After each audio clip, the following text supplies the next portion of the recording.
It takes a brave Palestinian to hold out here, to cling onto his own land in the face of Israel's expanding settlements. But in this little patch of orchard is a family that's refused to leave its land, despite an order to get out.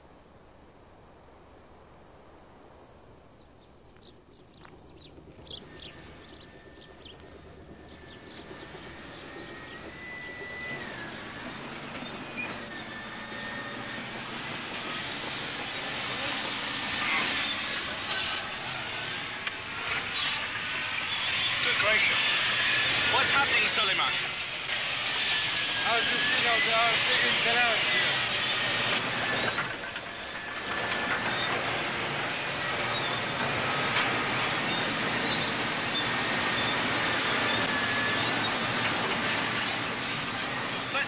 But when you see this, what future is there for you? This land is gone. How can you possibly hope to keep your land in the face of this? Because we are still in the land. We have a house in the land. It's covered with trees, with walls, and it's a live land. It's a living land. It's a living land, of course.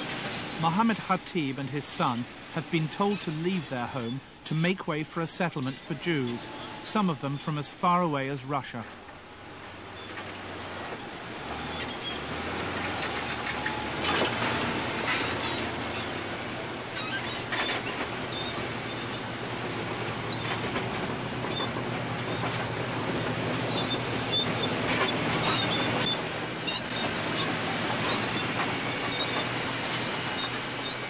Suleiman, how long has your family owned this land here? We own it as long as we live. It's inherited from our grandfathers and fathers as well. How many years do you think that is? More than 100 years? Yes. Do you have the documents to prove this? Do you have the original deeds and papers proving? Oh, of course we have. We have documents from the Ottoman period and from the period of the British Mandate also. And you have your tax forms, you have the documents showing that this bit of land which we're on now... all of this, yes, we have. Why is he fighting for his house? Ask him, would you? Because it is his house. Would you ask him? ليش بقول لك يعني أنت يعني بتحاول إنك تخلي الدار ما تروحش يعني بتحارب أو معلوم قد ما بقدر بخليش الدار تروح أبدا مرة يعني بروح أرواحنا وهاي ولا بخلي الدار تروح. إذا بنتي ومت أبويا وجدي وجد جدي يخرجوا معنا.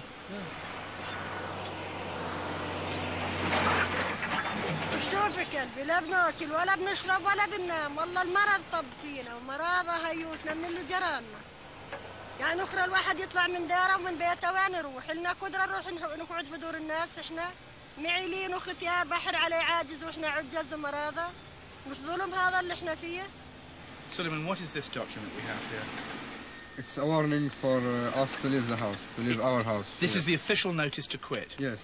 Now this is in Hebrew. Do you speak Hebrew? No, not very much. What have you done with this document? Where is the original? We gave it to our lawyer, Jonathan Kutab. Kutab? Yes. Jonathan Kutab. And he is in East Jerusalem? Yes, in East Jerusalem. Okay. Although annexed by Israel, the center of East Jerusalem is still ostentatiously Arab. Israelis fear they'll be attacked here. Israeli taximen don't like to drive on this side of the city.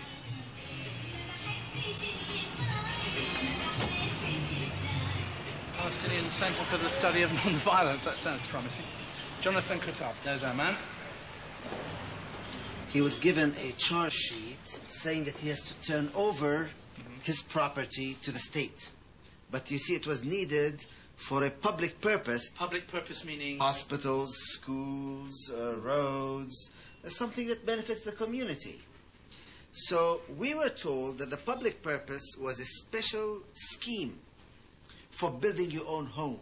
I said, wonderful. He's been trying very hard to build a home for his son on this land, but was told you couldn't build on it. So now if you can build on it, he would be glad to build a unit, a single apartment here, in return for turning over his property. He doesn't want money, but he wants to participate in this wonderful public scheme. And?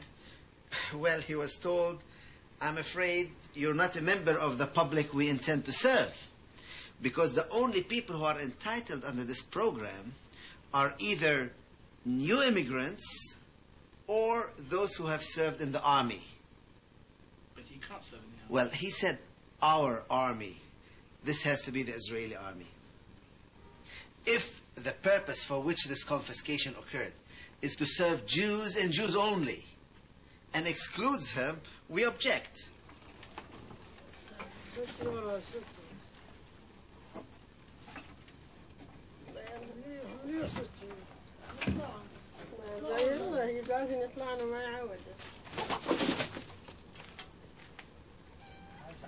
Above Mohammed Khatib's home, the settlements continue to be built.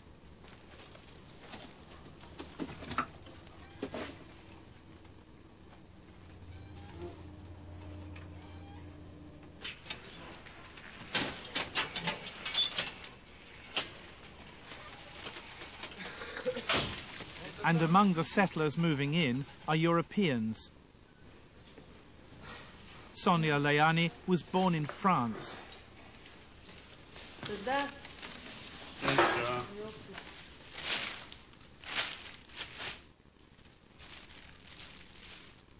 Et combien d'argent vous avez payé pour cet appartement ici? Je dois dire le prix. Oui, oui, bien sûr. $190 000. Ouf, c'est extraordinaire.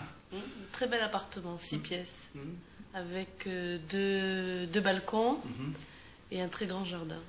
Mais vous n'avez pas le peur d'habiter ici? Pas du tout. Ce n'est pas dangereux? Non, pas du tout.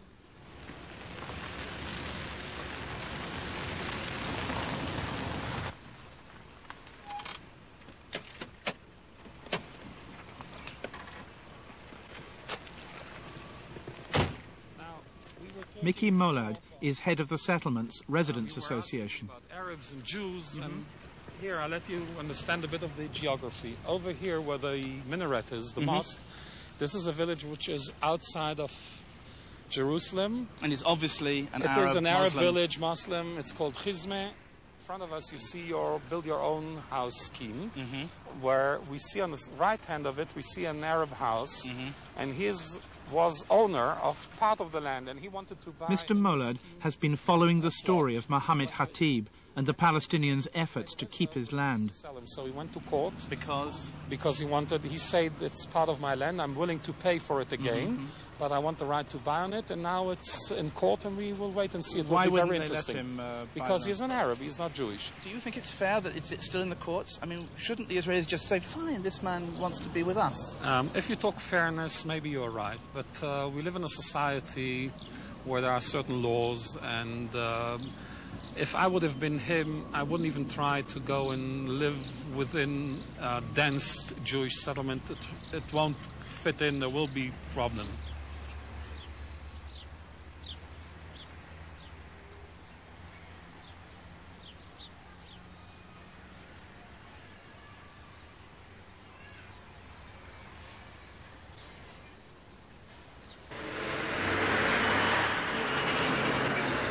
Foreign desk.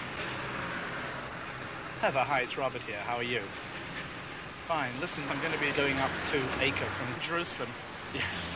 I thought you'd say that. Okay, fine. I'll call you from there. Bye-bye.